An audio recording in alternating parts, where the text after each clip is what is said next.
Já estamos de volta para você, 11 horas e 34 minutos. Olha só, o Senado iniciou uma discussão de uma proposta de emenda à Constituição, a famosa PEC, que gerou bastante polêmica, que é a PEC das praias, como ela vem sendo chamada.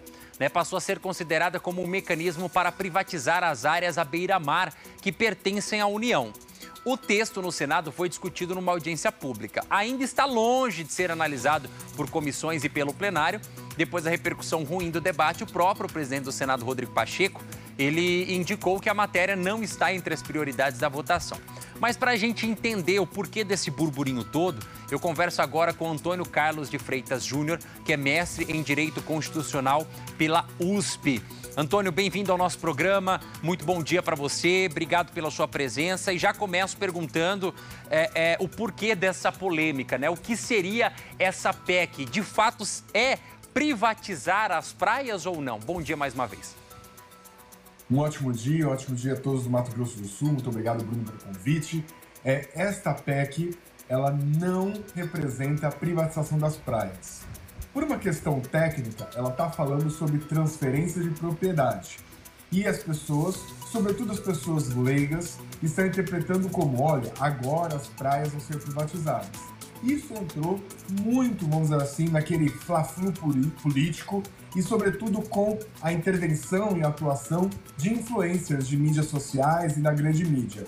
Mas, a rigor, para o melhor esclarecimento para as nossas telespectadoras, para os nossos telespectadores, esta PEC, ela nada mais está fazendo do que modificar os status jurídicos de pessoas que já ocupam imóveis no litoral. Hoje você tem o chamado terreno de marinha, que para você, meu telespectador, minha telespectadora, compreender, é 33 metros do fim da água para o começo da terra para dentro do continente. Você faz ali uma linha média, porque a maré sobe, a maré desce, então você cria uma linha média, chamada linha média de pré-mar. Este ponto fictício, você mede 33 metros, isto é terreno de marinha, que é propriedade da União. Mas isto nunca impediu pessoas físicas e jurídicas de ocuparem este imóvel. E ocupam, constroem resorts, prédios, torres, 20, 25 andares, bares, restaurantes, hotéis. Então, existe ocupação privada e esta PEC está restrita à ocupação já existente. Essa ocupação ela é feita de uma maneira diferente. É um instituto em juridiquês chamado enfiteuse, mas, em linhas gerais, você passa apenas a posse, ou tem uma ocupação ou um aforamento, e aí a pessoa usa como se fosse dono, mas ela não tem a propriedade, mas ela paga uma taxa anual para a União Federal.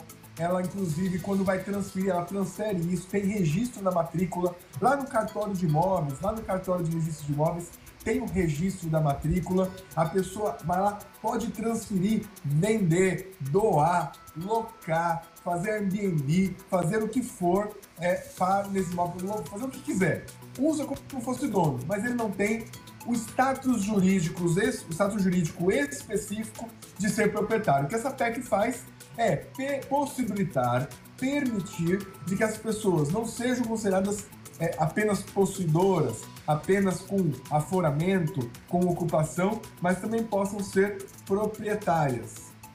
Entendi. Então, nesse caso, essa PEC daria uma garantia para aquelas pessoas e aquelas empresas que têm seus resorts, suas praias, ou às vezes um condomínio à beira-mar, né?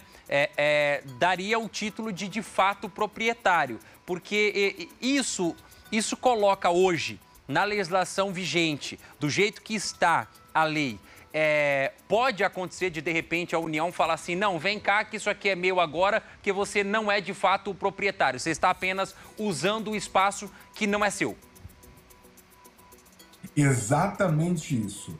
Hoje, como a propriedade da União, ela pode a qualquer momento, olha, agora eu quero usar. Claro que ela vai ter que indenizar pela construção que foi feita, indenizar por eventuais prejuízos futuros, ela vai ter que pagar tudo certinho.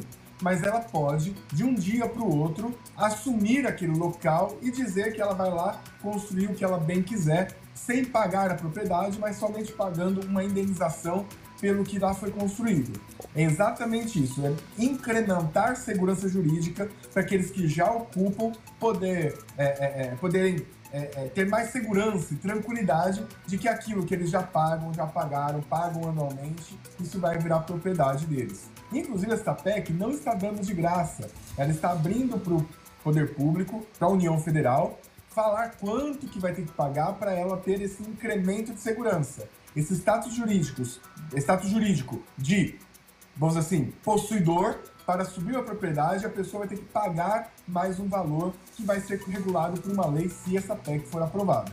Lembrando, viu, Bruno, que isso não tem nada a ver com acesso às praias, não tem nada a ver com questão ambiental, isso são outras legislações que falam sobre isso. A PEC é neutra e inofensiva tanto em relação à questão ambiental como em relação ao livre acesso das praias do litoral brasileiro.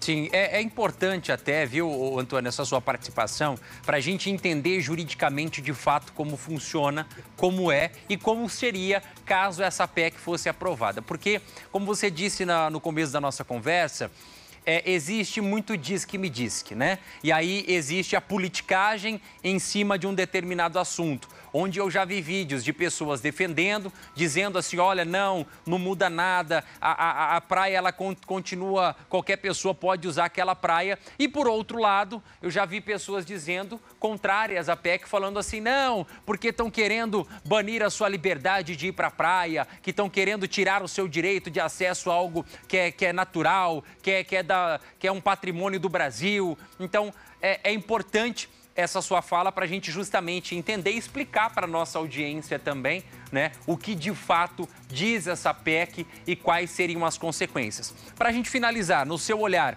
existe algum ponto positivo? Ponto positivo a gente já entendeu que seria essa questão da segurança jurídica, mas existiria algum ponto negativo em relação a essa PEC, caso ela viesse a ser votada e aprovada?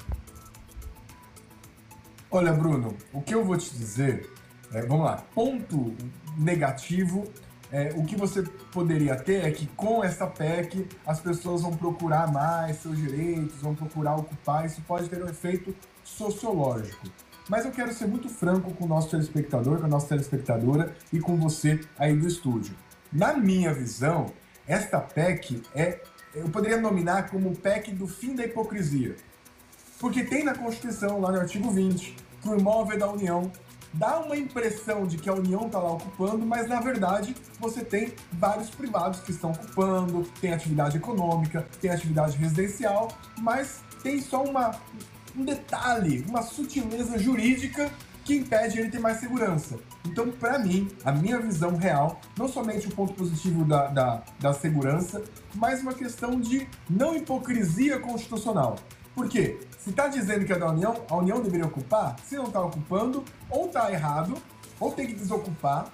Então, não é uma questão só de PEC, tem que destruir os resorts, tem que ter uma ação para desocupar o litoral brasileiro, os 33 metros, que hoje é ocupado, ou você assumir que existe ocupação e permitir na Constituição. A gente, às vezes, tem essa preocupação do que está escrito na Constituição. Precisamos estar muito preocupados. Um jeito de fazer a Constituição ser cumprida é colocar nela aquilo que a gente realmente quer que se cumpra.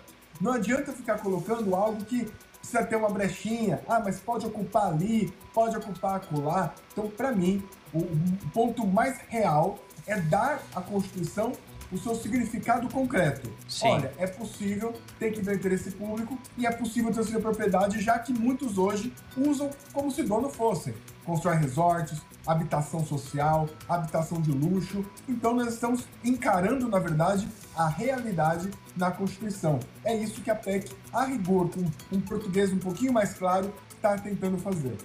E, sem sombra de dúvidas, isso também traria uma segurança até para a própria União, né? Em poder de fiscalização.